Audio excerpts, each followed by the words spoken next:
ఓం శాంతి. ఈరోజు మా అమ్మ యొక్క 52 విశేషతల్లోని 33వ 34వ పాయింట్స్ తెలుసుకుందాము.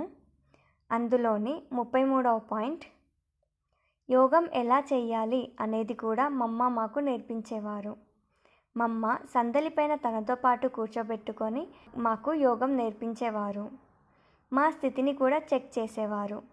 కర్మణ సేవ చేసే సమయంలో కూడా మమ్మ తన స్థితిలోనే తానుండేవారు.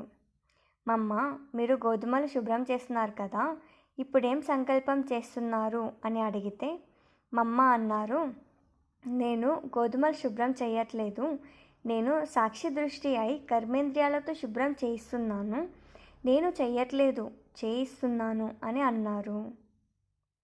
34వ పాయింట్, వారానికి ఒకసారి మమ్మతో పాటు సుప్రీం పార్టీ వాళ్ళు కూర్చొని అమృత వేళలో యోగం చేసేవారు.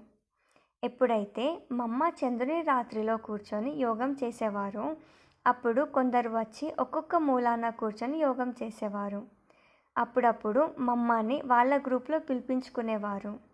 మరియు మమ్మ 3:30 నుండి 4 గంటల వరకు మా అందరికీ యోగం చేయించేవారు. ఎప్పుడైతే మేము మమ్మ ముందు కూర్చొని యోగం చేసేవారమో అప్పుడు మాకు జ్ఞానచంద్రుని యొక్క శీతల ప్రకంపనాలతో శాంతిధామం యొక్క అనుభవం అయ్యేది. ఓం శాంతి.